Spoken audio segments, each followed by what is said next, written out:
The Hail Varsity Radio Saturday Morning Show, presented by the Nebraska Lottery. Strap yourselves in. Here are your hosts, Chris Schmidt. Y'all don't even know he was a virgin until he's 28, and now, roll tide. And Mark Cranack. Time has come for someone to put his foot down. And that foot is me.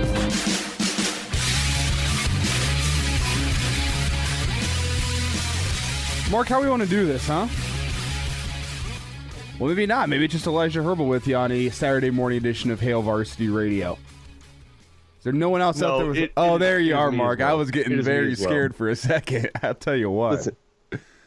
Listen, here's the deal. I was just over there getting the coffee ready, and usually that gives me about 14 seconds, 15, 20, sometimes a minute for Chris to do his monologue, and then I would have been fine. And then all of a sudden I just hear the music and no Chris. Uh-oh. So came scrambling over, and here we are. It's the Saturday morning edition of the Hail Varsity Radio Show, presented by the Nebraska Lottery. Chris Schmidt is en route. Apparently. Yeah. According to text messages, we at least know that much. Good morning to you as well, Mr. Herbal. How are you? I'm feeling actually really well this morning, so I'm doing well, ready to get my Saturday underway, and I guess that's the best you could ask for. So how are you doing? We got a record heat coming today. Mm-hmm. It's supposed to be about 102, and so air conditioning is going to be of premium importance today as we get cracking. And look, we've heard a lot this week, and I guess going into last week, a lot of the coaches have come on and have talked on their, on the flagship, and have talked about their position groups this year and what to expect from them. And listen while you can, because those dudes aren't going to be talking during the season. Something that has been somewhat of a tradition. This may or may not be as big of a deal to folks listening. And I think it is a big deal. I'm not criticizing the decision. I'm just saying it is going to be very different than what we are used to. Right? We are used to at Nebraska, and it's not like this at a lot of other places, but we are used to hearing regularly from all of the position coaches throughout the year. Get to hear from the wide receivers coach talk about all the wide receivers. Get to hear from the O-line coach talking about backup offensive guards. Hey, what's up with the number 3 inside linebacker? You actually get to hear from the linebackers coach about that. You hear from the secondary coach. You hear from those guys all the time at Nebraska. And that goes through regimes. That goes back to T.O. Osborne did that. Solich. Callahan continued it. Bo, for the most part, Bo limited it a little in some years, but for the most part, not long. I think he just did it for a few weeks when he was mad. Mike Riley let that happen. Frost continued it as well. That ain't going to happen this year. After the games, you're not going to hear from any of them. You're going to hear from just the head man. And is it the coordinators? I saw conflicting kind of things there. Yeah, so headman, coordinators, and players will be available to meet with the media this year. You're not hearing from the assistant coaches. Mm-mm. And I think one of the reasons why that was continued, why that started and why that continued, is Nebraska's kind of unique fan expectations, I guess, to have that connection with the program. Like nothing is off limits. Look, Nebraska fans care. We care more about backup punters than like some programs care about starting receivers, right? That's just how it is here. We're a little manic. We're a little weird. We want to hear all about all the players all the time. And in detail. And do I hear Chris, by the way? I thought I heard a little. Yeah, I've had a sweet morning. I should have went to bed 2 hours earlier last night. Didn't happen. And then you wake up at a decent time. You punch the alarm clock. and my own fault for being tardy. So, you're ruining my soliloquy here. No, you're. You got it. Mark got it. I was not expecting. I was expecting a little small talk to get into it, and Mark just dives right into this. Dove into the assistant coaches. Team ready this morning. The assistant coaches will not be available. My take on that is, it's interesting that's different this year, but I guess the beer half full take on that is, well, maybe it's more of a step in that CEO role, overseer of Scott Frost. It's going to come from him, and it's going to come from the coordinators, and everyone will be on the same page. You've got examples in college football. We'll grab Brandon Vogel here. We're going to shift things up a bit in about 2 minutes or 3 minutes. But Cranack, Bill Snyder, Nick Saban, Kirk Ferentz, those are three coaches, past, present, future, that do it this way. And a lot of the Big Ten do it this way. Now, I can't tell you I didn't enjoy hearing from Travis Fisher. I can't tell you I didn't enjoy hearing from Barrett Ruud. And we got to hear from them this week on the network or last week on the network. But, man, it was it was great. It was just more insight from guys that are in that room. So I really appreciated that. But and more hype. Yeah, and maybe, be honest. Like it looked like a Mickey Joseph. Yeah, Mickey's like great. Dynamic. Yeah, you'd love to hear from the guy. Why is Bill Bush? Why is so and so not playing more, Mickey? Just hypothetically. Yeah.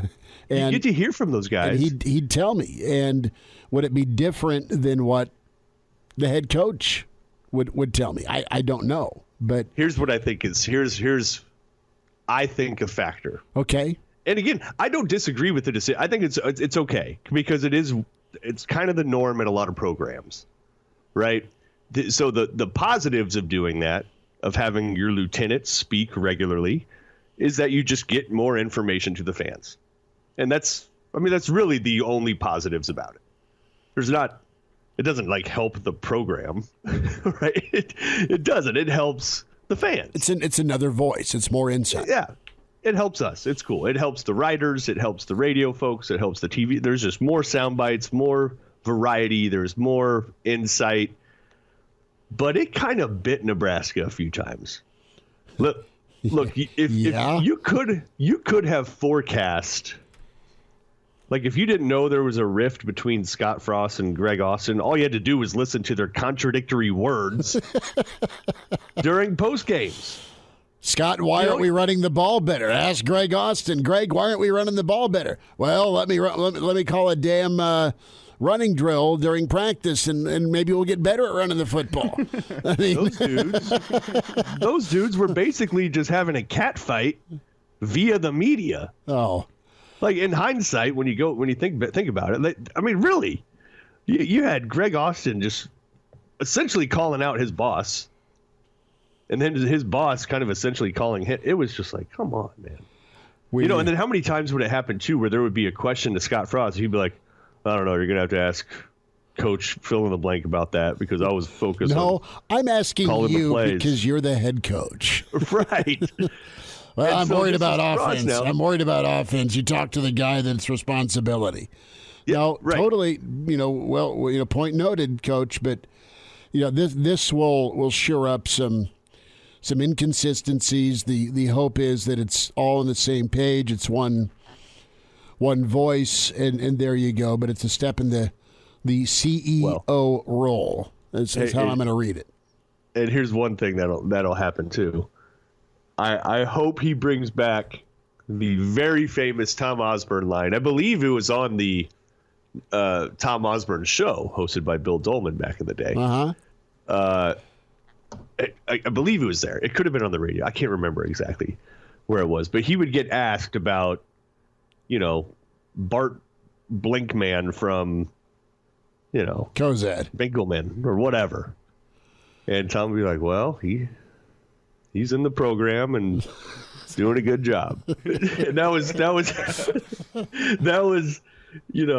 Osborne speak for I don't have a clue who you're talking about. I think I've seen that kid. I think he's probably. Here's the thing. He's in the program. Tio knew his family. Tio knew where he is from. Tio knew what kind of dog he had. All right, but he just did. He probably didn't know about the fifth string. Scout team. Let's bring in Brandon center. Vogel. Vogel, yay or nay, hot or cold?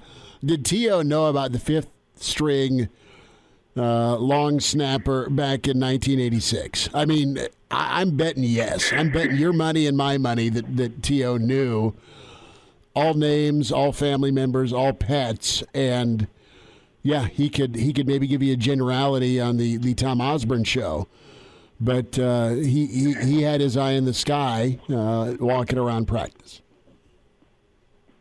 I'm gonna fade your bet slightly. We might need to define the terms more specifically, because I'm guessing he probably knew him. But when your roster back then was like 400 kids deep, I don't know if you can be the head coach. I mean, it might be dereliction of duty to be that involved with the fifth string long snapper. That's my theory. Fair enough. Yeah. Fair enough. And as the offensive coordinator, you start talking about, I don't know, fourth string nose guard. You might not have a lot of details there. Now, Brendan, did you read when you first heard that the assistants would not be talking with the media as much as they have, or at all, compared to how they have done so in the past? That's during the week, during practices, it's after games. When you heard that was no longer going to be the case, what was your immediate reaction, and what is your take on it in general? My immediate reaction, I would say, is mild chagrin. So maybe I'm not being a good journalist here, but I fall somewhere in the middle. Like I like hearing from those assistant coaches. It definitely makes our coverage, not just Hail Varsity, but everybody who works in the Nebraska media space. I think it makes coverage better. It provides richer stories for fans. That is all true. That said, if the fans don't ultimately care that much, which, and I don't know what the divide is there. I've seen comments to both sides of that.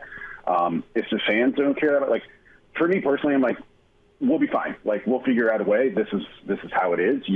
It could be 10 years down the road, a new coach comes in, and that's just how it is all the time. I mean, you're kind of at their whim. So I'm like, I'm not going to throw my arms up and say, "Well, this is a terrible loss." It is a loss, but that's how it goes. You play by their rules, and if that's how it's going to be, well, you just got to figure it out and get a little bit more creative in some cases.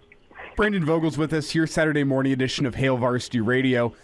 And Brandon, I think you were on the line listening whenever we were talking about the infighting it almost felt like between a coach like Greg Austin and Scott Frost. And while we may have overstated that just slightly, do you think that is actually a factor here in why the assistants won't be speaking with the media here? That sometimes assistant coaches got up in front of the media last season and said conflicting things?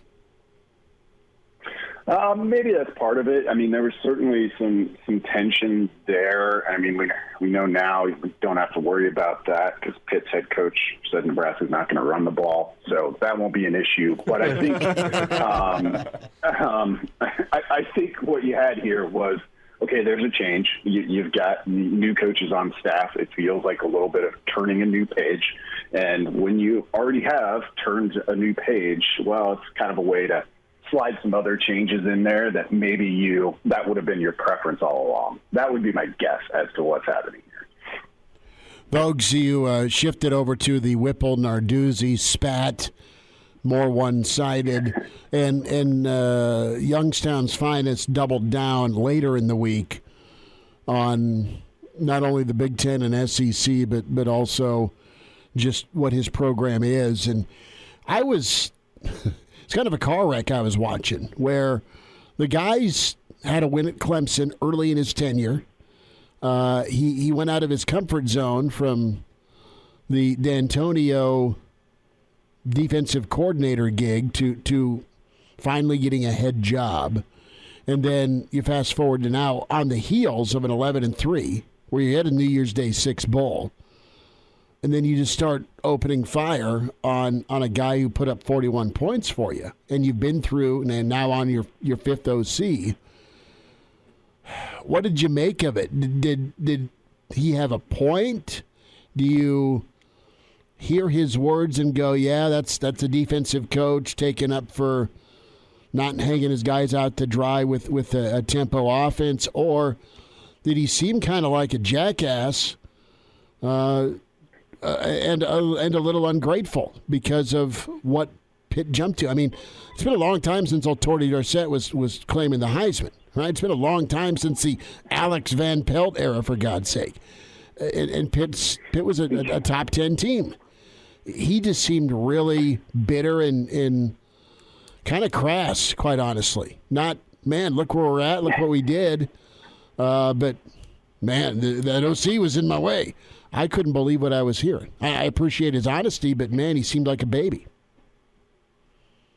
Yeah, I too filled in the bubble next to answer B on that one. It's I don't get it. Like, why are we talking about this now? I mean, I'm not sure he was asked, somewhat specifically, but like his Pitt tenure, from my view, and granted, I don't follow Pitt football daily, but it's going really well. They played for 2 ACC championships. Who was the coach there before him? Paul Christ, who really wasn't, in my view, gaining a ton of traction. I remember when he came into the Big Ten, and I was like, all right, I get it. I mean, he's kind of as Wisconsin as you can get, and it worked. Credit to Barry Alvarez and whoever else was in on that decision. Like, because you took a guy who was kind of middling in Pitt, and he's been great at Wisconsin, in my opinion. Narduzzi takes over as first-time head coach at Pitt, and he's elevated that. And, the ACC is a strange conference in that regard because it is, Clemson, gigantic gap, and everybody else. But Pitt's towards the top of that everybody else, I think, coming off their recent run. And he's churned through OCs there, as you mentioned.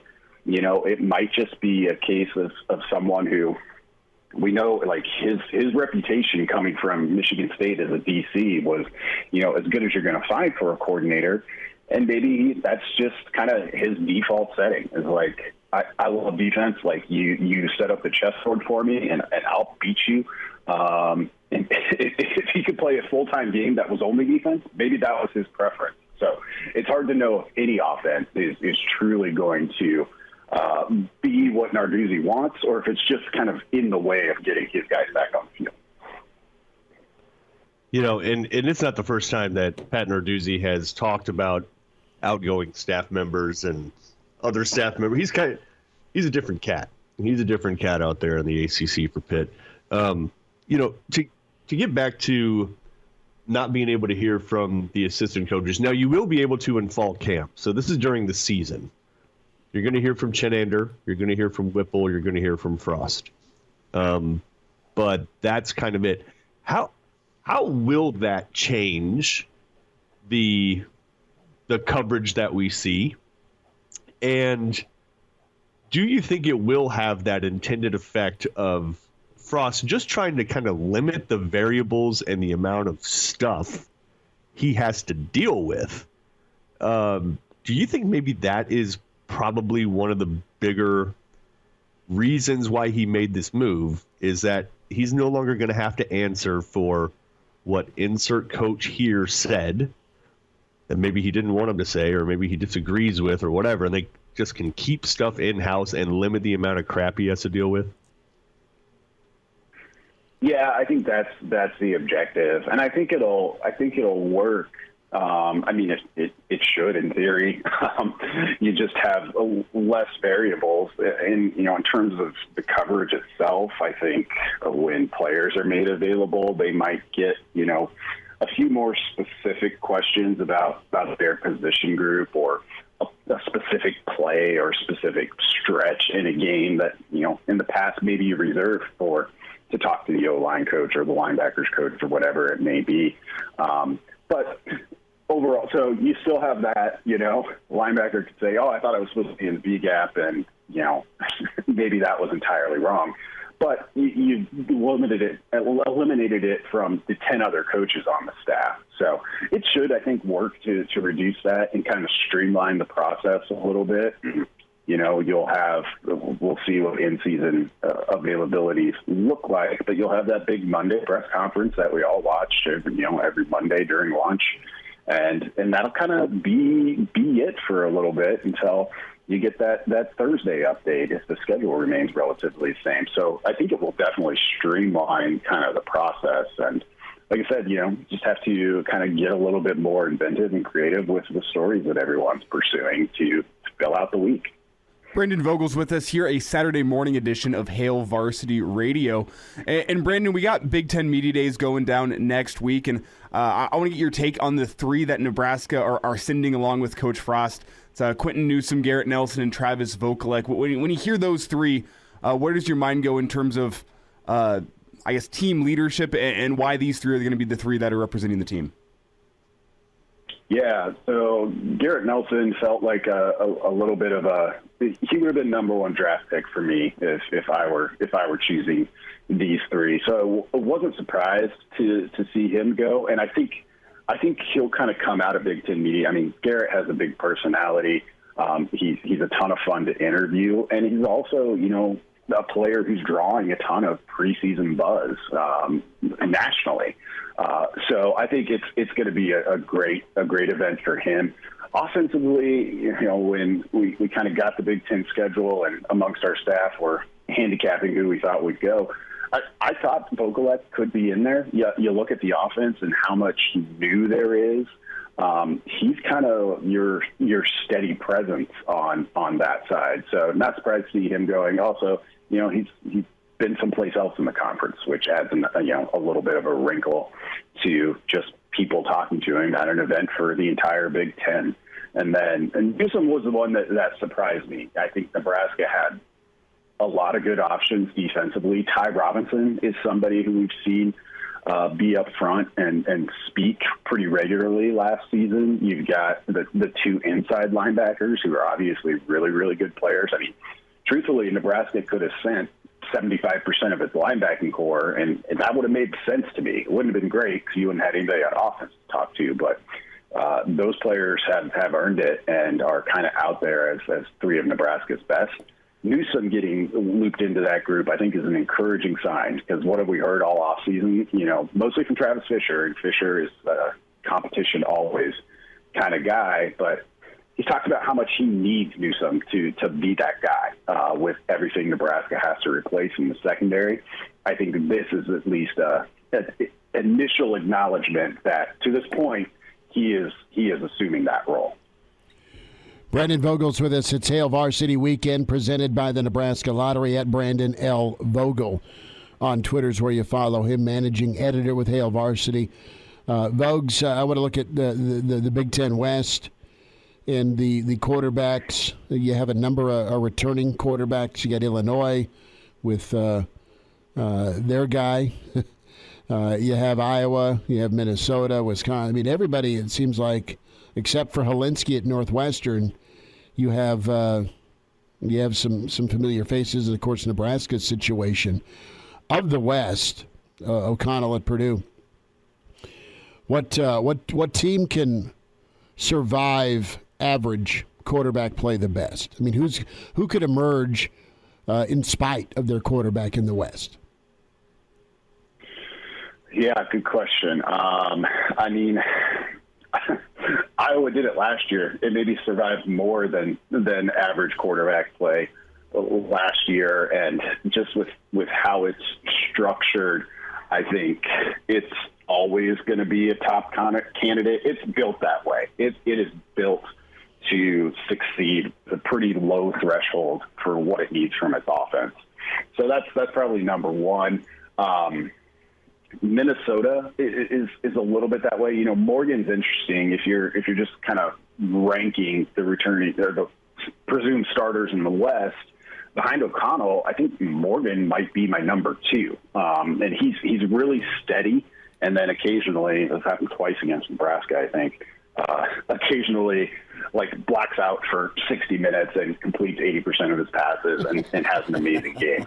So I think most teams in the Big Ten West would take with what Tanner Morgan has given over the past, 3 seasons. So those two are right there. Wisconsin's an interesting one because, Mertz came in with all of the fanfare and had that near perfect debut in 2020. And it hasn't been the same since. And he really struggled early last year, and then kind of turned it around, and Wisconsin did. So where's he at? Wisconsin's one of those teams classically that you think of that, okay, they can probably get by with a fairly average level, and maybe they still can. But I think Wisconsin's ceiling might be set this season by, they got to replace a ton on defense first, but how good can Mertz be? And Nebraska wrote about the quarterbacks on Thursday, and I wrote about them in a group of 3. We all kind of know, I think, what the odds are here for who starts that first game.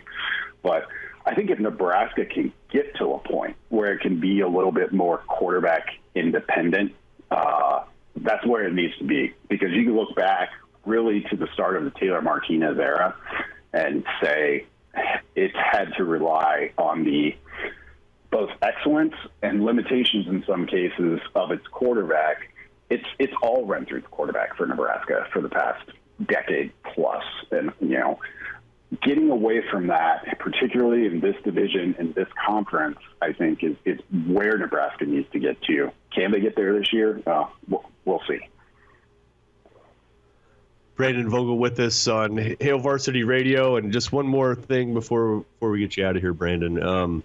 In 35 days, Nebraska is kicking off with Northwestern on a different continent, across the pond in Ireland. And we're not trying to take credit, but I'm just wondering, do you remember?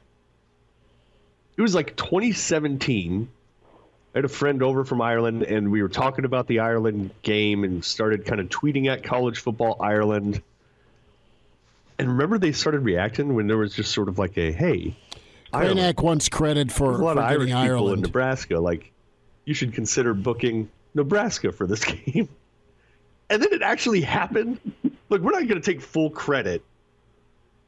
But from your recollection, don't you think there's partial credit here for the Hail Varsity show to kind of get this ball rolling? I do believe that, and I've been, reaching out to our media contacts over there to see if we can be recognized at halftime. Not as like you said, not as the reason this happened, but just as a contributor. I think that would be nice. If we could get a plaque in the press box, I think that would be good. I would appreciate all of the, rugby, Gaelic football, hurling, daily workday reporters showing up there and be like, well, what is this? Why is this brass plaque here? So I don't think any of that's too much, because you're right. We were in on the ground floor on this. Now, Brandon, let's get the ball rolling now. When Nebraska plays internationally again, where should it be? Where do you want to go check out the Huskers playing? Oh. Well, it would be a return trip. One of the great regrets is that I was 14 years old at the time, but I would love if Nebraska were to play in Tokyo, mostly just because I want to go to Tokyo. So that's far and away an easy pick for me. If we're going European again, this hasn't happened yet, but I think based on the number of recruits that you're starting to see come from Europe, I think Germany, which Frankfurt Galaxy was kind of the premier program in the World League back in the day.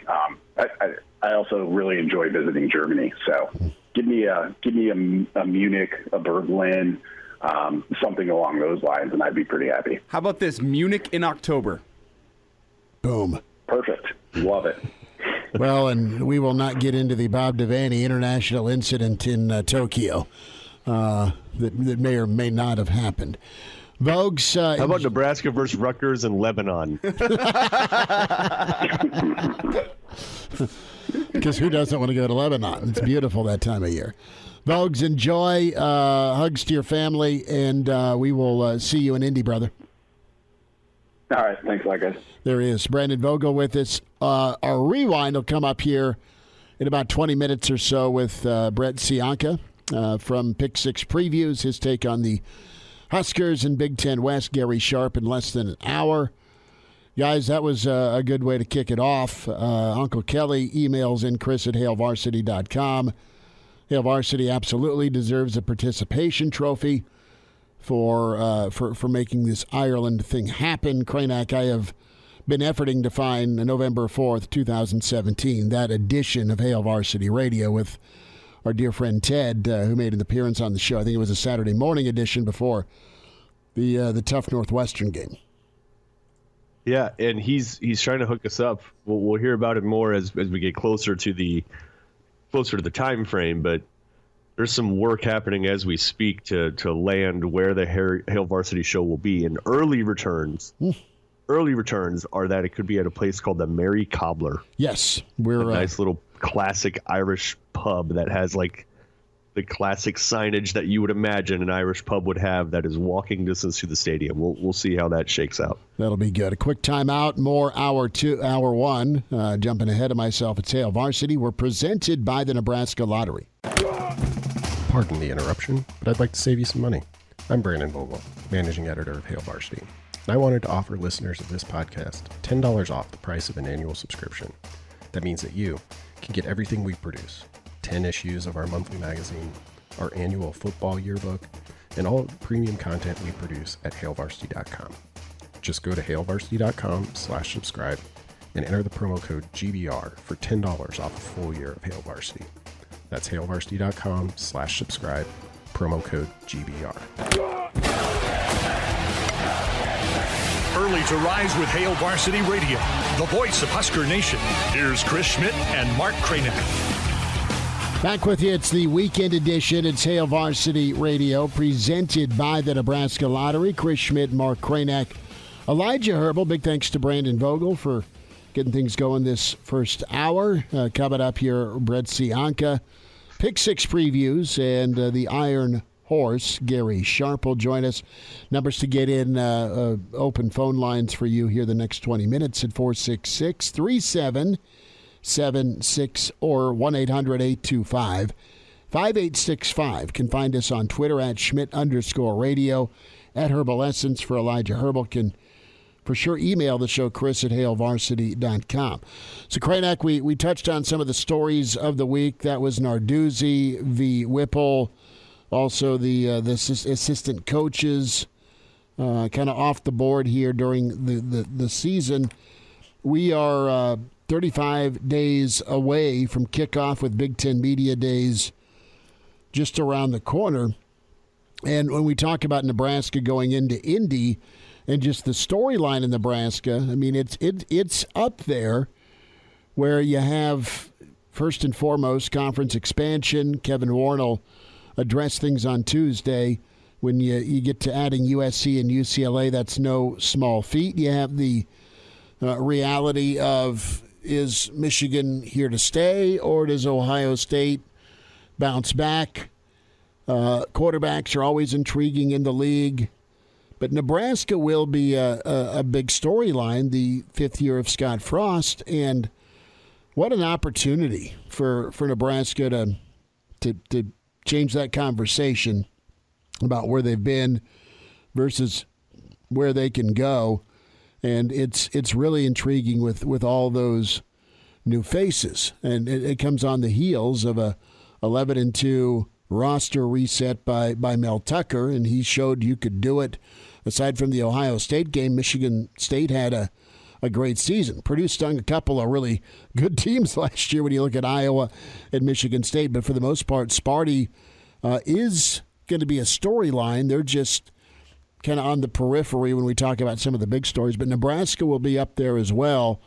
And I'm interested here that opening soiree to just kind of see where the rest of the league is talking about and pointing at Nebraska here with the pressure that is real this season, but also the opportunity based on that slim margin of error that Nebraska was unable to navigate last year.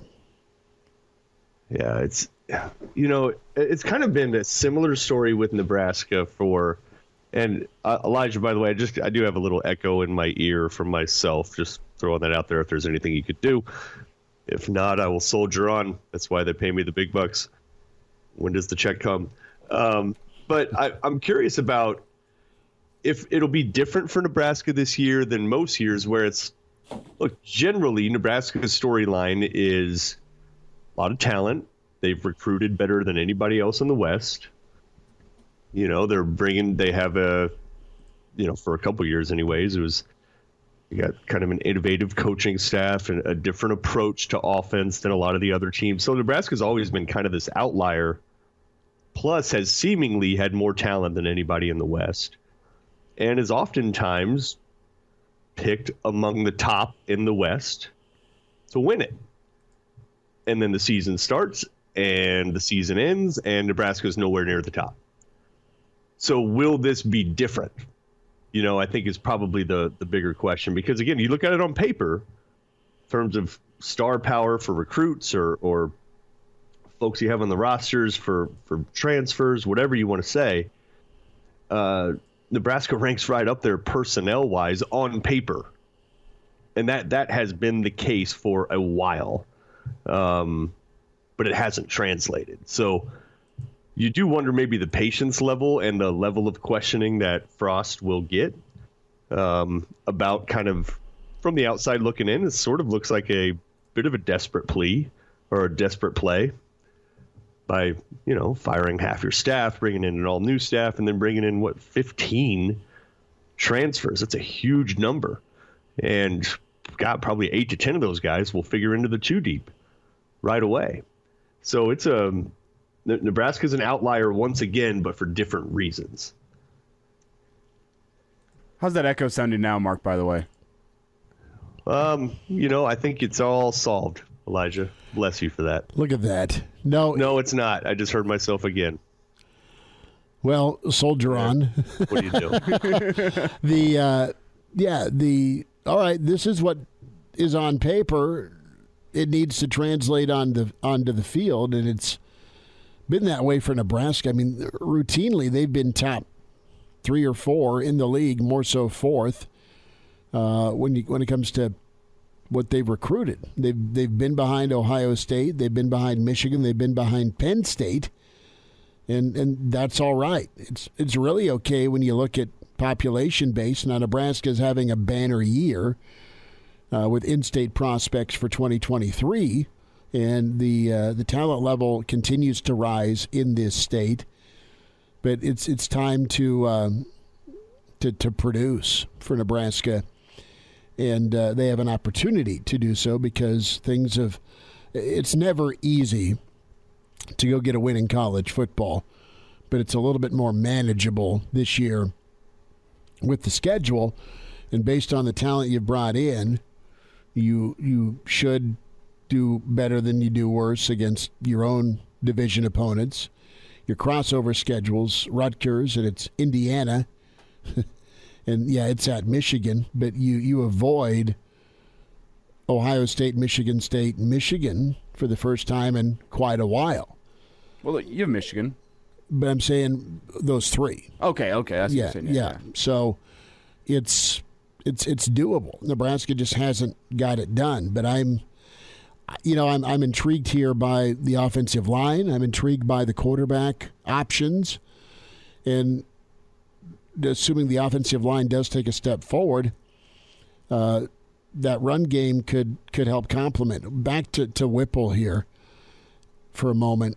Kranak and Elijah, I think there's a good possibility where Nebraska may go a little Green Bay, and that is use the passing game to set up their run game, and I'm okay with that. I'm okay with throwing the football. I'd prefer to pound away on somebody so it's a fourth quarter repeat of the Orange Bowl. Just how we grew up watching Nebraska football, but football's just different now, and all these minds got to come together, and all this talent needs to get coached up and perform. Young, old, or somewhere in that gray area of guys that have been on campus, and they need to keep getting better.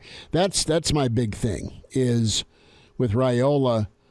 Nebraska on paper, again, recruited really well. They went and got a guy like Benhart, who the rest of the Big Ten West wanted on their offensive line. And can Benhart make some strides? Can Hickson have a great sixth season and win that center job? And can you get guys to play fast and furious on the tackle spot with this new mentality? And it really comes down to confidence, Kranek. Can this team, when it comes to crunch time, play confidently and deliver? I mean, that's going to be the tale of 2022 for me. Well, and I think what you mentioned about the offensive line is huge because there is a whole bunch of high-level talent in that room, and you sit here and you go, now, why are multiple high-level four-stars not living up to their potential along the offensive line? Is it because the scouting services got it wrong, or is it because they weren't being used correctly within the offense? They weren't being coached up. They weren't being implemented in a role that's going to fit them well. And I think that's more where my mind goes whenever you have a high-level guy like Turner Corcoran, the whole world wanted, or Bryce Benhart, the whole world wanted. Why aren't these guys living up to their potential?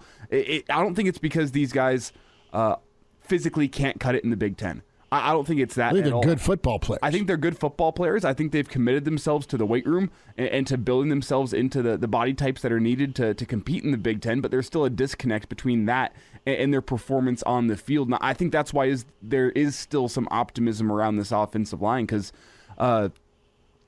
if one guy doesn't pan out the way you want it to, you go, okay, not everyone can be a high-level college football player. Things happen. But whenever there's multiple guys along the offensive line that you're convinced about from their freshman year on, or I guess from whenever they first step foot on campus through their freshman year, you kind of go, yeah, this guy looks the part.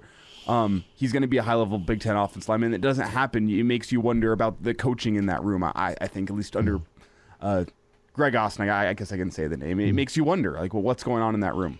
Kranek, last thought on my part with the O-line. The truth is this. Nebraska's put guys out there really early in their career.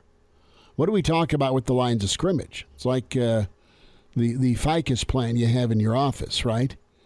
Eventually that thing gets out of control. You keep watering it when it grows up.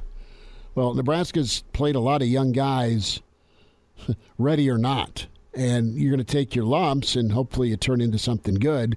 You saw that with Cam Jurgens when they moved him to center. But back in the day, I mean, it was year 3 after 2 years of constant drilling that a guy like a Rob Zadiska got to start. Where you redshirt, and then you have your freshman year. By your redshirt sophomore year, you start getting into that 2 deep, and then by your junior year, you're starting. Nebraska felt like the best people to go with were some of those young offensive linemen. And maybe what you don't count on or you hope doesn't happen is that confidence gets shaken when you're thrown out there at an early age and you're not able to compete at the level that you're hyped up to compete at.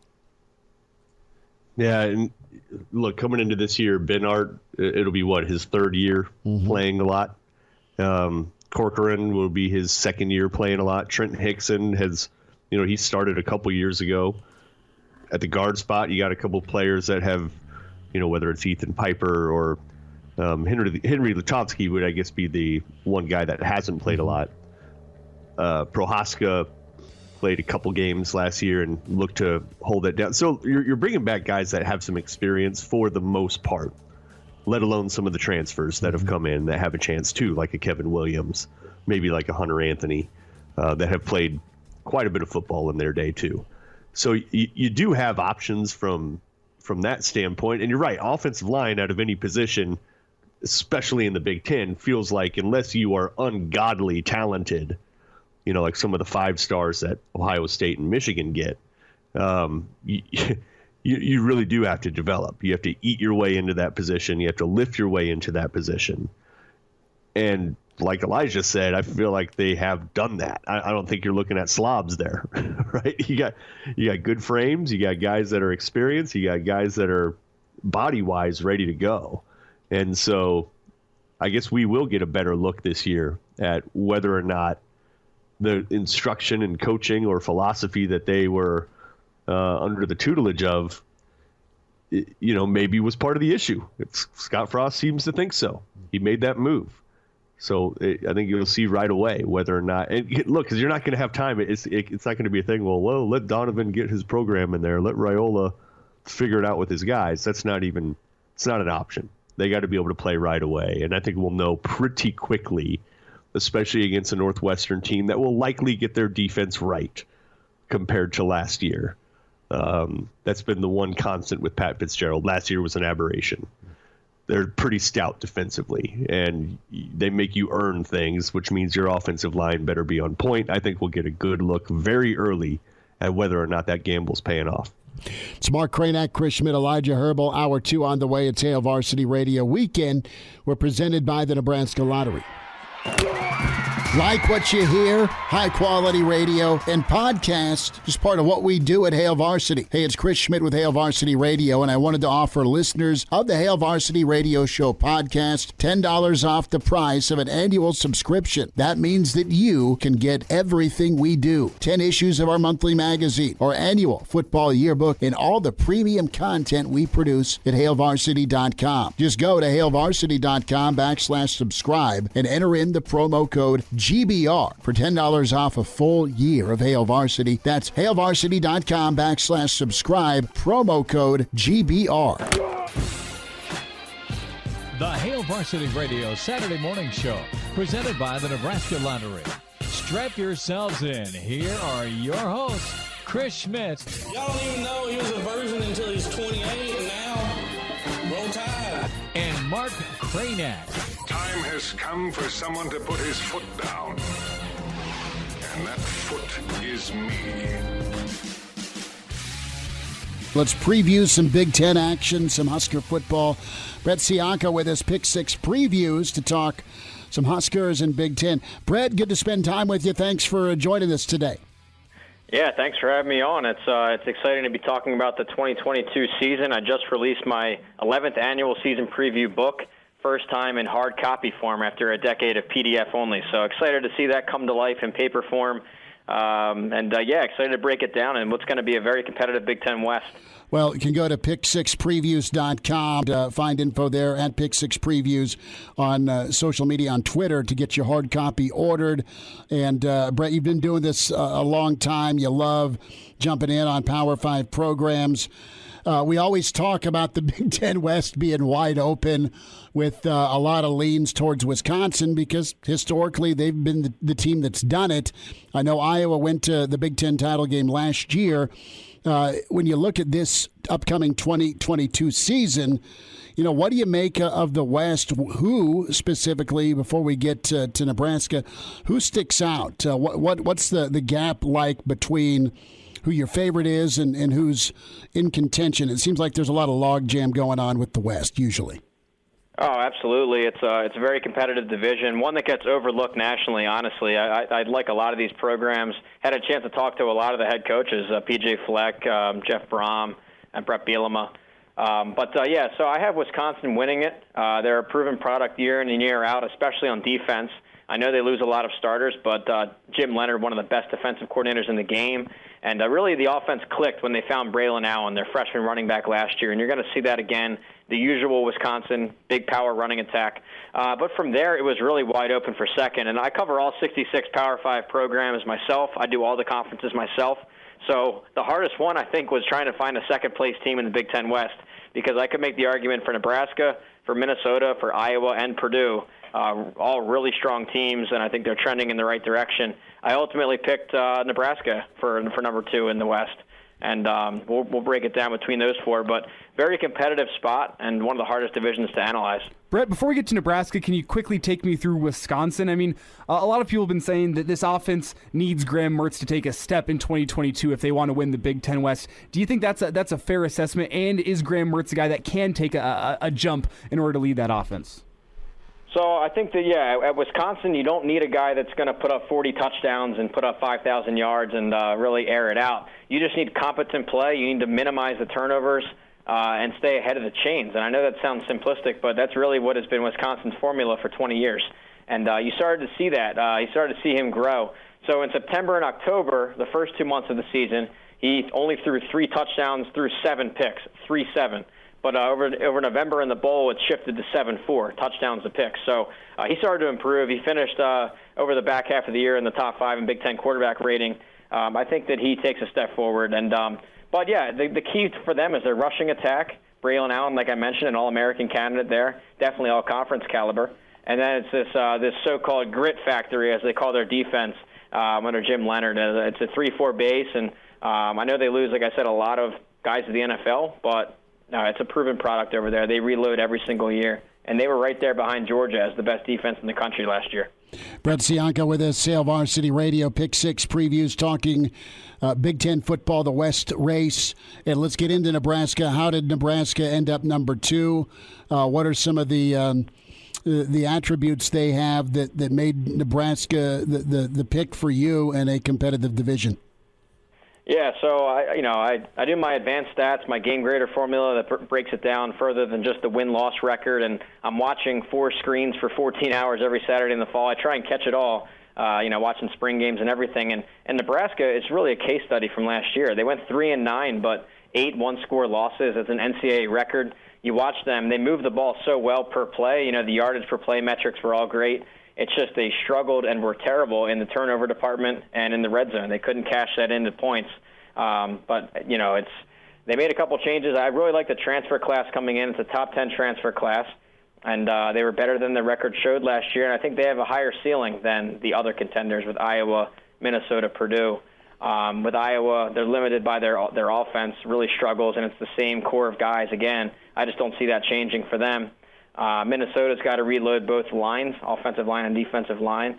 And then Purdue loses their 2 star players. They're All-Americans, David Bell, receiver, and Karlaftis, the end on defense. So with Nebraska, I just see a higher ceiling. I see things trending in their direction. They're the highest recruiters, the best transfer class. And again, the turnovers thing, I know it's been a decade plus of bad turnover luck, but it's just got to start to shift over there. We were talking Whipple before we jumped on with you, and you like you said, you've studied all the programs. And what's your take on his offense, what was done at Pitt with some great talent over there, transitioning and translating to Lincoln with some of that talent? Have you been able to project a little bit here with that Whipple effect? Yeah, there's a couple things here. When I first saw the hire, I was shocked, quite honestly, because you look at the 2 offensive schemes and personas of Scott Frost and Mark Whipple. They're polar opposites in the sense of Frost is very run-heavy. He's option. You see all that zone reads and RPOs and stuff. And then with Whipple, it's very pass-heavy. They were extremely pass-heavy at Pittsburgh last year. And even before that, when he was a head coach at UMass, they were, I think, one of the most pass-heavy in America. So how will those 2 schemes mesh together? Your guess is as good as mine. I mean, they really played vanilla in the spring game. Thompson only had maybe 3 pass attempts in the whole game. So, but you got to give Whipple credit. He turned Kenny Pickett into a Heisman finalist. I mean, this is a guy that they wanted to run out of town a few seasons ago, and really helped develop him. And he's an NFL pick, high pick. So you hope to see a similar transition here. You want to have a more competent pass game at Nebraska. You want to attack the intermediate zone of the field a bit more vertical shots. When you watch Nebraska, a lot of their passes are just to the sidelines. It's a lot of horizontal passing. And when you have a guy like Wan'Dale Robinson, maybe you break a couple, but it's just repetitive and there's no downfield threat. So I think Whipple will bring that. You have a quarterback with, I think, a little bit more zip on the ball than Martinez, but does lose maybe a step in a foot race behind Martinez. But it's just a different skill set. And, Casey Thompson, he led the Big 12 in passing last year. So you bring in a veteran and a proven guy. Now, really the only team we've seen since we've gone to an East-West format in the Big Ten that's done well in the Big Ten West has been Purdue under Jeff Brom. And even then, I'm not sure it's fair to call them a pass-heavy team, even though that was what they specialized in. So do you think it's possible for a team to go out and do well in the Big Ten West, even win the Big Ten West, with a system that is potentially going to be focused on the pass game as opposed to the run game? Yeah, I mean, if you have the athletes to pull it off, I think that when you see teams go pass heavy, if they have the arsenal at receiver and a quarterback that takes care of the ball and can get it anywhere on the field, yeah, sure. I mean, look at LSU as an example. I know this is an extreme example, but you're talking about the rugged SEC West and decades of being a smash mouth, power eye offense. They open it up and they unlock all that 5-star talent at receiver. they bring in the right trigger man with Burrow, and they win a national title. Now, that's an extreme case, but it just goes to show that if you have receiver talent, if you have that upper echelon quarterback, it really doesn't matter. You can go whatever you want and unlock that talent. But with Nebraska, yeah, there are some concerns, or at least I'll say uncertainties. I don't know that they're a concern. It's just not proven yet with the receivers on the outsides. There's some potential there. I like bringing in Trey Palmer from LSU. That was a big haul by Mickey Joseph there. But, it's a different skill set, a different kind of scheme, and we're going to see how it meshes. It's going to be interesting. Brett Ciancia's with us here. Pick Six Previews, talking Nebraska. It's Hail Varsity Radio at Pick Six Previews, where you can find him on Twitter, pick6previews.com, where you can go and get the paperback edition, the 2022 college football preview. And we're hitting on the West. Schedule-wise, is there a team that has a more favorable schedule in your eyes in the West? Yeah, there are two, and it kind of helped me pick Nebraska. One of them is Nebraska. After a decade of drawing Ohio State in the protected cross-division rivalry game, it's a really tough draw Nebraska's had to deal with every season, but that finally goes away. When you look at the top three over there of Ohio State, Michigan, Penn State, Nebraska only hits one of them.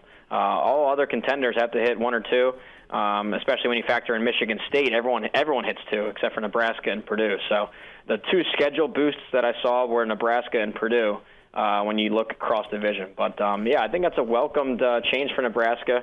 It's not to say that you're shying away from competition, but, 10 years of playing the dynasty-level team when some teams in the West aren't hitting them at all, you start to see the schedule balance out a little bit and be a favorable draw this year. Brett, with a few minutes left here, let's briefly talk about Iowa, because it seems a lot of publications around the country are putting Wisconsin, Iowa, and Nebraska as that top three in the Big Ten West, at least on paper. And Iowa, I think we know what they're going to bring defensively, and that's going to be a unit that's not going to allow many yards, going to be very tough to go beat. But the offense is a big question mark with this Iowa team. Is that a fair assessment of what they bring you? You know what they're going to get from the defense, but they're going to go as far as their offense can take them?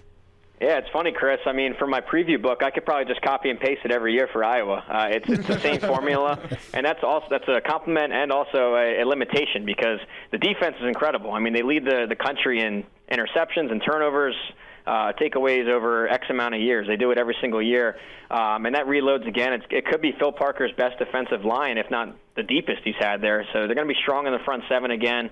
They're ball hawking in the secondary. They have great special teams. I mean, you guys saw the block punt touchdown in the Nebraska-Iowa game. They flip the field and always have short fields to deal with. Those two sides of the ball are great. It's that offense that's just stuck in the mud again. It's the same personnel, quarterback, the third straight year of Spencer Petras versus Padilla. Neither one has shined. They both had their moments. They both had their chances, I should say. They also lose a Remington winner up front in Tyler Linderbaum. He was a first-rounder in the NFL draft. And I just think it's the same thing, and that was the best form possible last year of Iowa, and I don't think they can sustain that 2 years in a row. So a lot of close wins for them. Nebraska had the close losses; those tend to marginalize out, 50-50 out. So I think Iowa's still a strong team, but they're going to take a little step back. Iowa's been so good in those close ball games because of their special teams. That's been that phase of the ball game that's prevailed more times than not in tight ball games. Bill Busch in Nebraska looking to flip things and be competent on special teams. Brett, we're up against a hard break. Can I keep you a couple of minutes on the other side to hit on the Big Ten East? Do you have a couple minutes? Yeah, sure. That sounds great to me. Thank you. Sounds good. Hang on. Brett Ciancia with his Pick Six Previews, college football preview, and we're talking Big Ten. When we talk about the East, Brett, no one has dethroned them in the Big Ten title game. And who do you think pushes Ohio State? I'm going to go out on a limb and say I'm assuming you have Ohio State picked to win the East. Yeah, Ohio State is my selection to win the East, win the Big Ten, and actually return to the playoff. I know they missed it last year, due in part to their weak rushing defense against two teams, Oregon and Michigan. Those teams really pushed them around. Ryan Day cleared house on defense. He fired the whole staff except for one coach. Brings in the best defensive coordinator in the game, or one of, in Jim Knowles, who helped turn around Oklahoma State into a top-5 defense last year. And a team, Oklahoma State, usually think of putting up 60 a game and winning shootouts in the Big 12, but they were one of the best defenses out there. So, and they return a lot of five-star and blue-chip potential on defense. So look for a well-rounded team. led by a Heisman favorite in C.J. Stroud and that nation best receiving core. So they're going to put up a lot of points. Can Michigan reclaim that magic that they had last season and give Ohio State a run for their money this year? They certainly can. I still have Michigan ranked 6th nationally. I have Ohio State winning the East, but I have Michigan 2nd and 6th overall. That game against Ohio State wasn't an accident. That was their goal for 365 days. I had heard that Harbaugh put in a drill, a practice, at the end of every practice where you blare the Smash Mouth, heavy metal music, and you just do a physical one-on-one drill, a goal line drill. And he called it the Beat Ohio drill. But basically, back 11 months later in November, we watched a 3-hour rendition of the Beat Ohio drill. It was just running in between the tackles. They were running at will. And a lot of that comes back. Four starters in the offensive line are back. Both quarterbacks. Blake Corum at running back returns. And it's really a question of can they replace 8 starters on defense. That's a big question mark. Enough to move them down a notch in the East Division, but definitely still contenders with their physicality. Brett, where are we at between Michigan State and Penn State? Does Sparty get the nod? They hit it out of the park with the portal, and Mel did a great job last season going 11-2.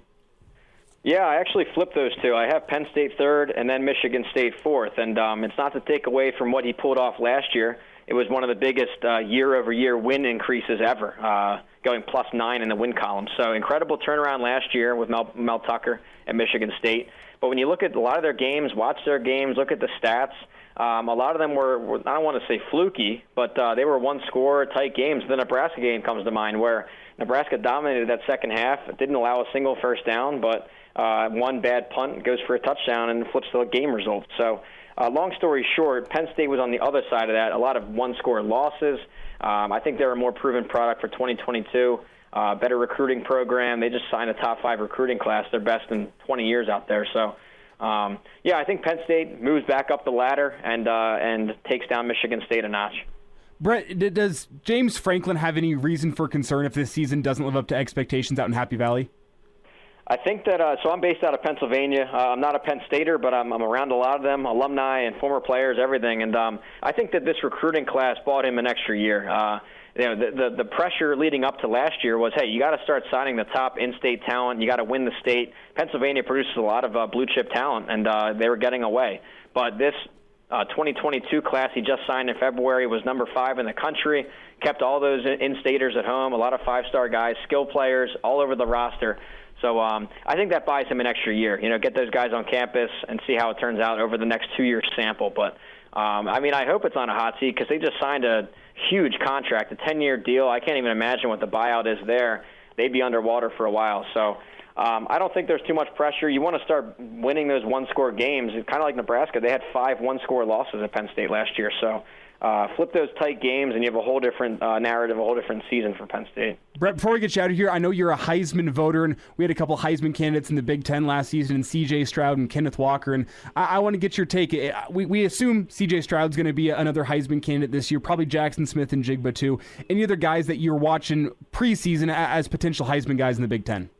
Yeah, well, everyone's got the favorites, and I think a more interesting bit would be, who are the dark horses that no one's looking at. And I look at explosive, high-scoring offenses that are going to have big stat guys at quarterback, and 2 of them pop out in my research. Hendon Hooker at Tennessee. He was top 5 in quarterback efficiency last year, and it's this up-tempo. No one goes at a faster pace statistically than Tennessee. Going to put up a ton of yards and touchdowns. Another guy, a dual threat, Malik Cunningham at Louisville. He's drawing Lamar Jackson comparisons. He put up 20 rushing touchdowns last year. That's more than Kenneth Walker, a running back that won the Walker Award. So, of course, the team's success goes a long way in that. They're both going to have to make runs into the 9 or 10 win range, which are big ifs. But if so, they're in that category. Brett, Utah's one of your playoff teams. You've got Georgia, Bama, Ohio State, and the Utes. Whittingham's been an incredible coach. I know their quarterback returns. You feel pretty good about their lines of scrimmage, or do you think it's more of it's Oregon and Utah and then kind of everybody else in the Pac-12? What sold you most on Utah? Well, it's a couple things. They're a very proven product. Year after year, they lead my metrics in player development and win conversion, and that sounds boring, but what it is they do more with less. On signing day, they're signing somewhere in the 40 range, but they're producing a ton of NFLers and wins. So they do it year in and year out. Now you return one of the best offenses in America. Cam Rising, quarterback, really shifted that program when he was put in Week 4, and you saw him in that Rose Bowl going shot for shot with Ohio State. So I think they're a proven team. And they have a favorable schedule this year compared to the other contenders like Clemson or NC State or Miami or the Big 12 teams like Oklahoma, Baylor, Texas. Utah, really, it's a two-team schedule. It's if you can beat USC and beat Oregon. And that Florida game is the wild card in the opener down in the Swamp. But I think that they go 12-1, and as a one-loss champ, they'd be in the bracket. Brett Ciancia, Pick Six Previews. Get the hard copy at Pick Six Previews on Twitter, pick6previews.com. Log on today. Brett, awesome to get caught up again. We'll talk soon, and thanks for your time today. Absolutely. Thank you for having me on, guys. Like what you hear? High-quality radio and podcasts are just part of what we do at Hail Varsity. I'm Brandon Vogel, managing editor. I wanted to offer listeners of the Hail Varsity Radio Show podcast $10 off the price of an annual subscription.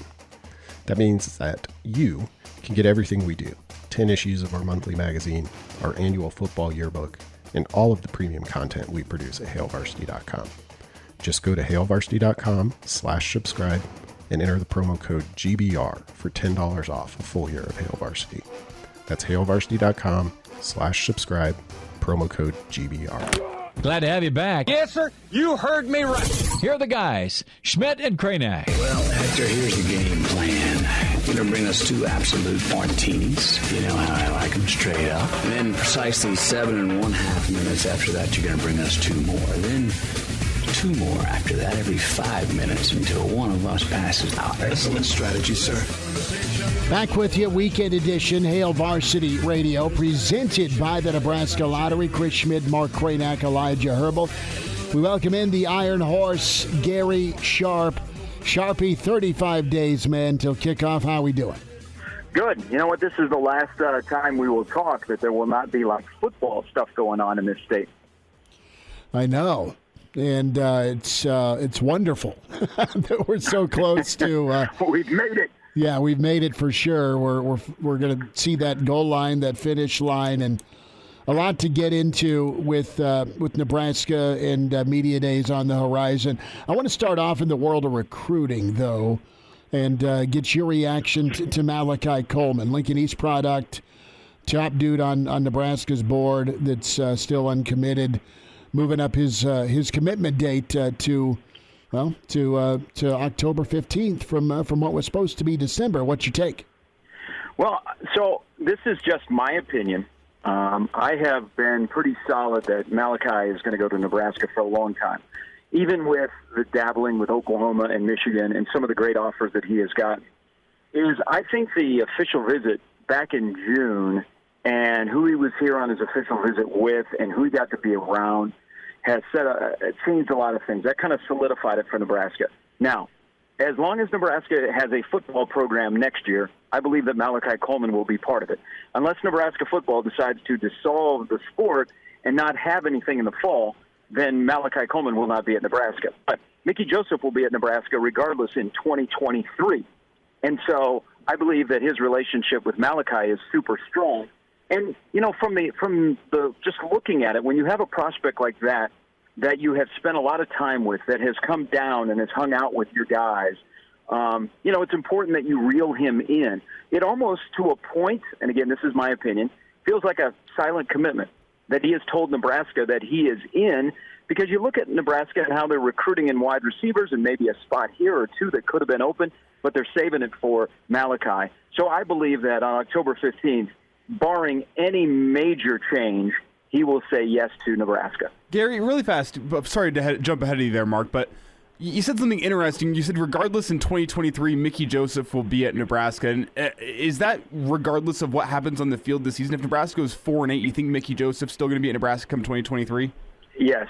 You don't uproot your family in Louisiana to come to Nebraska for 1 year without some type of a commitment.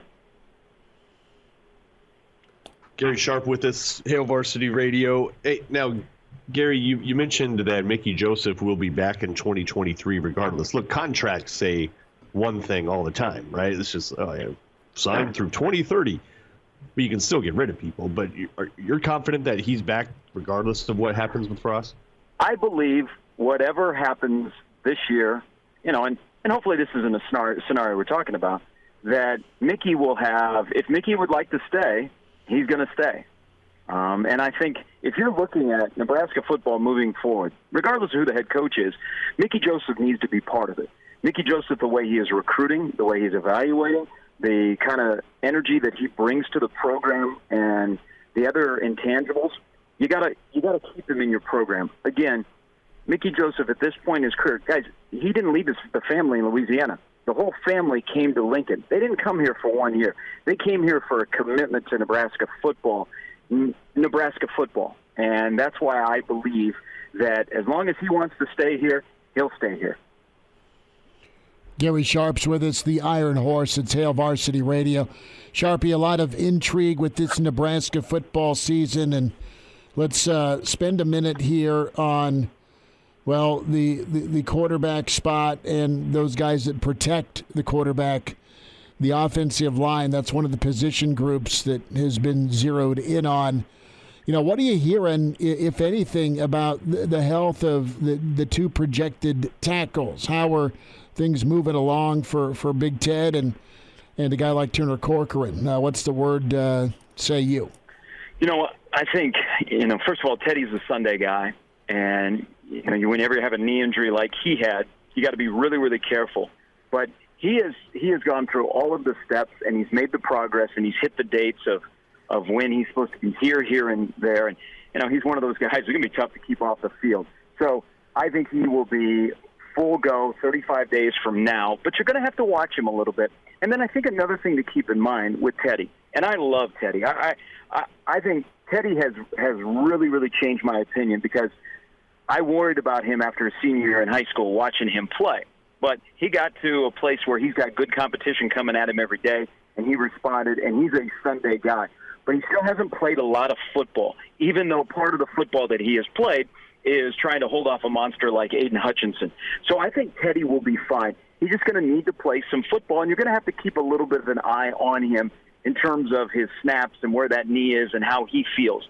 Now, on the other side, that's the great mystery. I mean, you're not fooling anybody if you say, hey, my biggest concern going into the season is what Nebraska has at offensive line and what they have at safety, because they have a lot of unknowns on the offensive line. You are replacing Cam Jurgens.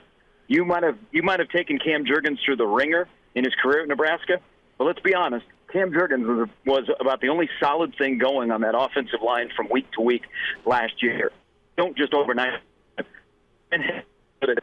Now, the tackle spot opposite Teddy is a concern, because, what are you getting out of Bryce Benhart? Are you getting the Bryce Benhart from 2 years ago, or are you getting the Bryce Benhart from last year? Can you get something that's in between that leans more towards 2019?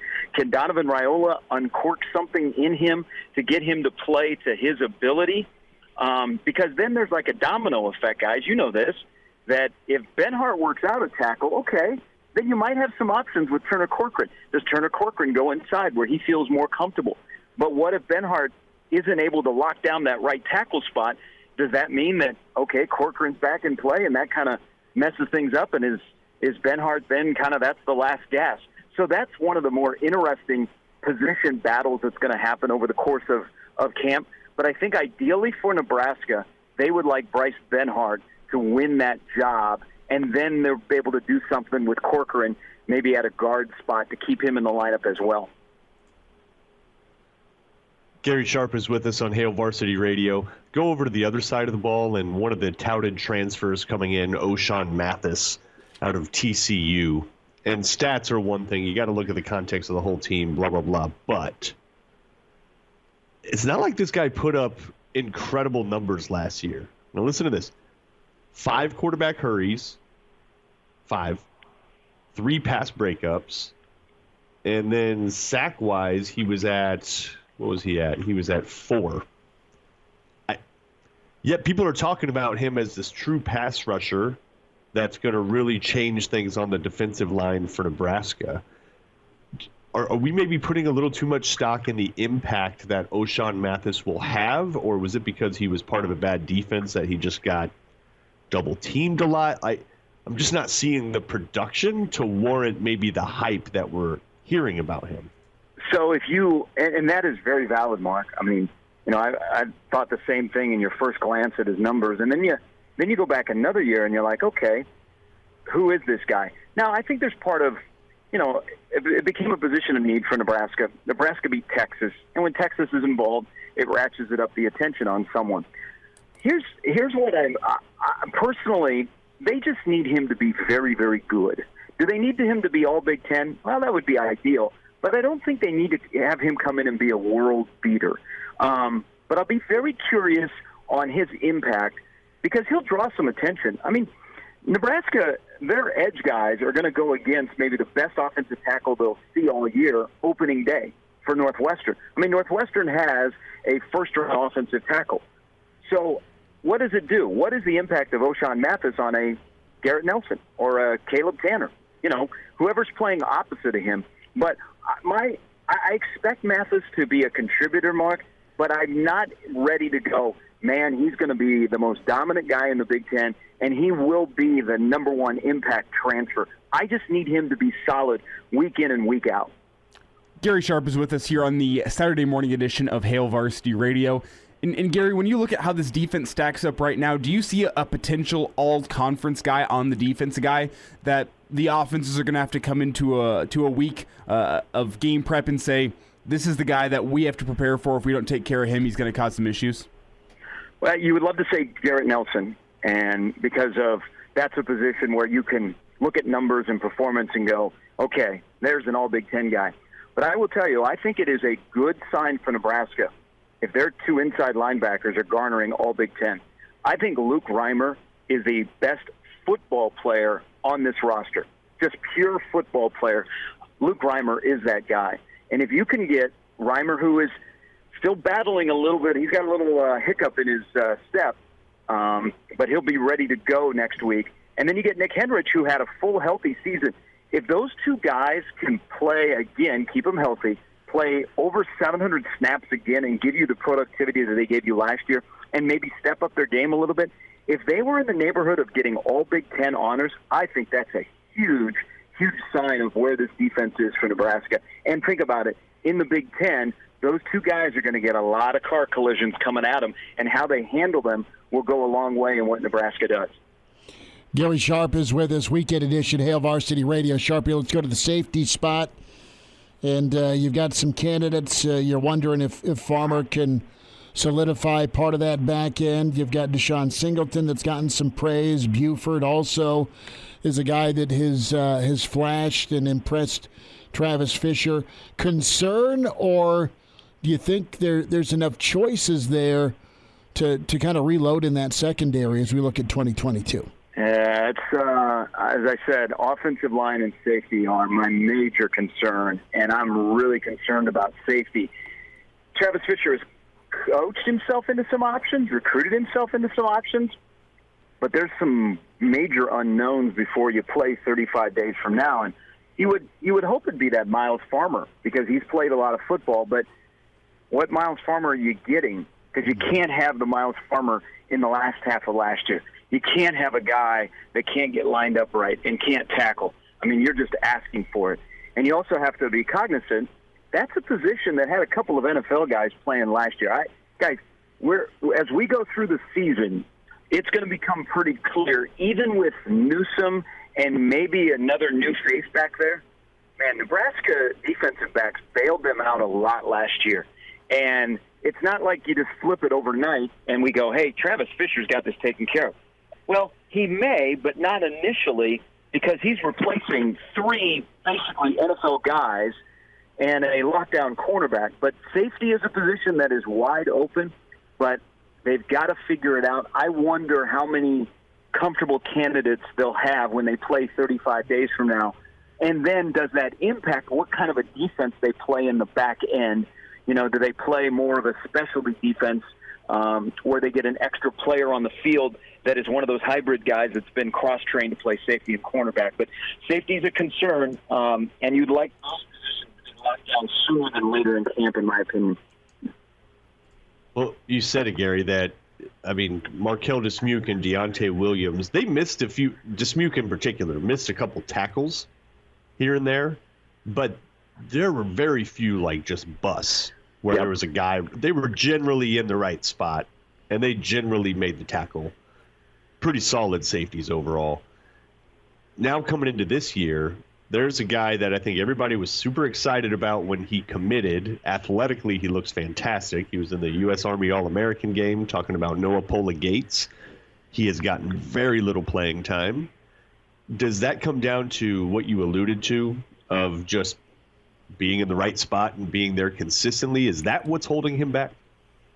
That would be one of the major things. He's a guy that had a hit for Nebraska, and you've gone this long in your career, and you haven't found a way to get on the field for meaningful snaps. And the thing that worries me this far into his career is the thing that's holding him back is knowing the defense and properly getting himself aligned and where to be in a particular defensive call. You've been here for a while. You've had the same position coach. I don't think he's in the top 4 at safety, and that can't happen. He's a guy that, as you alluded to, was highly recruited, and that just adds kind of another question into the mix at safety. Is he's a guy by now that I thought would be starting, and we'd be talking a lot about, but I don't see him playing a lot this year, guys, unless he makes a great turnaround. And I think simply it's not the athletic ability. It's just simply the knowledge of the game and where to be at a particular time. And that's too bad because he's a good representative for Nebraska. He wants to be here. It would have been easy for him to take off. I just don't know how he finds a way onto the field when there's meaningful snaps. Gary, it's like Ricky Tenars, right? Okay. Yeah, and you know what? And if you maybe can hide a guy like that, guys, if you're really, really good in the back end. But when you're trying to find the right people and you don't have any knowns, man, you can't have that wild card out there that is going to be a 50-50 guy from play to play. Gary Sharp's with us, couple more minutes. Weekend edition. It's Hail Varsity Radio. Gary, one of the stories this week was Pat Narduzzi on Mark Whipple. Surprised that Narduzzi went there, mountain out of a molehill, or were you intrigued by the comments on the podcast, kind of throwing Whipple under the bus? Well, let's start with Narduzzi. How many casual football fans, by the way, know that Pitt is the defending ACC champion? Yeah. He is one that has been very difficult on his offensive coordinators. He's a defensive guy, so he doesn't like the quick tempo 3-and-out, put his defense back out there. He crushed Matt Canada. He fired Sean Watson. He essentially wasn't going to renew the contract with Mark Whipple, and I think there's part of, Whipple left here for a better job, doubled his salary. I'm going to show him. We're going to hire this guy from BC. We're going to be fine. I don't need a Heisman Trophy finalist. I don't need a Biletnikoff Award winner. I think part of what he said the other day is, something that has, you're in the off season, you're on a podcast, your fans too, for 19 and 20 were clamoring to run the ball more when Pittsburgh under Whipple was a little bit more pass happy. But at the end of the day, an offensive coordinator is going to play to his team's strengths. His team's strength is a quarterback and a wide receiver. He played to that. You won the ACC. I found it as an odd spot in this offseason to pick to go after Mark Whipple. But I think at the end of the day, guys, anything he said about Whipple, we have concerns about being pass-happy, overrun. What's going to happen? What's the balance going to be?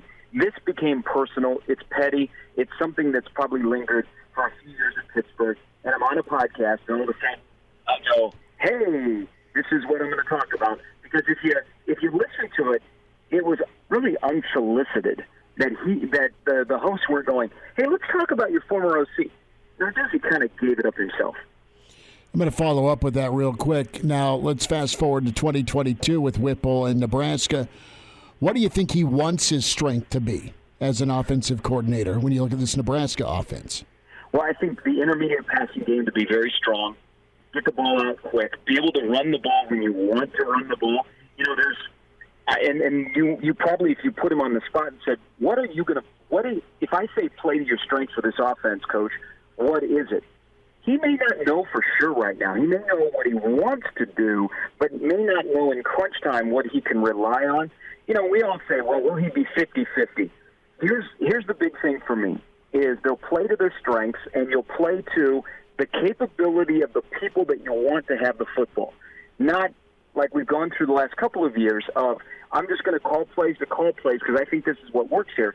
Play to the capability of the person that is throwing the football, handing off the football, running with the football, catching the football. I think Whipple will be good there. But what I'm going to be watching, guys, in terms of running the football, because with the unknown of the offensive line, I think the running backs are going to be better. I think this team will be better on offense just by how they play the game, how they will run routes, how they will see holes, how they will have balance, how they will keep their blocks. Those kind of things will all be a better this year. Is what does Nebraska do on standard rundowns? Because teams in the West Division run the ball on standard rundowns 64% of the time. The national average is 59%. On standard rundowns, is that going to be a pass at Nebraska, or are they going to run the ball, and are they going to run the ball to set up the pass, or vice versa? And what does it look like at the beginning of the game? Because the one thing that you look at with Whipple throughout his history, and you're talking about 4 decades as head coach and OC, is there will be times that he will throw a lot in the first half, and then he will salt the game away by running the ball in the second half. Will we see those kind of dynamics and breakdowns as the season goes along? Gary Sharp is with us on Hail Varsity Radio as we break down the Huskers 35 days away from kicking off with Northwestern in Ireland.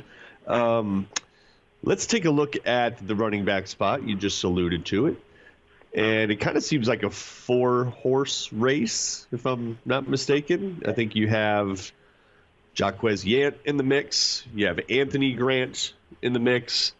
You have Ramir Johnson, who played pretty well last year.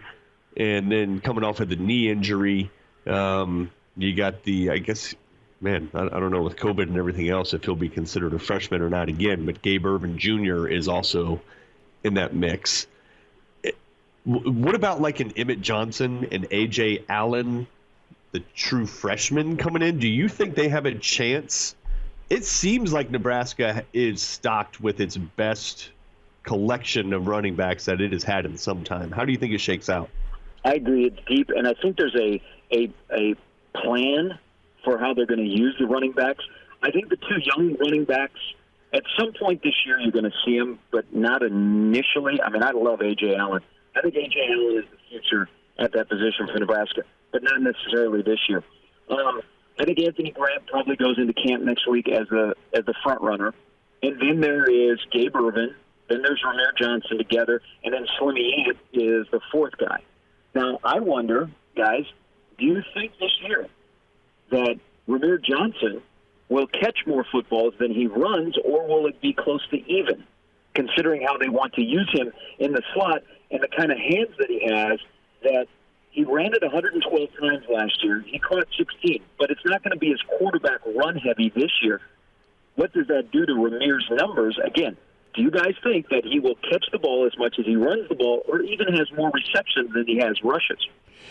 Sharpie, I think he's going to be right there. I think he's going to be right there when it comes to receiving. I think and I know that was a really good nugget this week that, yeah, they're going to put him in the slot potentially and let him just do his thing and isolate. Let's get a matchup on a linebacker or safety. How good was he on the wheel route? I mean, think of the impact of that Michigan game with him. And I love his toughness. I mean, I love how he runs bigger than he is. I love that. Now, durability-wise, he got dinged up the last 2 games of the season. But no, I think you hit on something big there. You can have your every down back in the rugged Big Ten, but you can also have a difference maker, a body type, Sharpie, at that slot spot that could really do some damage to defenses.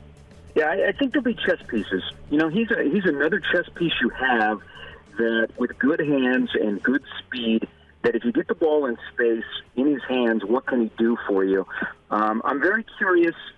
I want to see more of Grant. I want to see Gabe Ervin. I think it was a great sign that he's made progress from guys, that's a year injury at his knee. And he's probably 5 weeks from today at least going to get a carry or 2, or maybe even more against Northwestern. Yant is the wild card in all this, I believe, because we don't necessarily know what he's going to be like slimmed down and how they're going to use him. Like, what will be the moment in a series that you go, man, that's perfect for Yant? That's something we don't know. But I will tell you, I think that running back room is in a better spot because they're better organized and they have a better plan, and everybody knows what's being required of them. And I said this earlier this week on my show. We talk a lot about Mickey. We started talking about Mickey at the beginning of this interview. Brian Applewhite, by the end of the year, I think will prove to be one of the most important assistant coaches, regardless if they're new or they've been here for a while. Totally agree with that. It's Gary Sharp, Weekend Edition, Hail Varsity Radio. Sharp, you have yourself a weekend, bud. We get kicked off soon, and we'll catch up next weekend. Thanks so much for a few minutes. Hey, appreciate it, guys. There he is, Gary Sharp with us. Kranak, make sure you apply the sunscreen today. It's time. Yes, good call. Elijah, be good. Back at you Monday on Hail Varsity.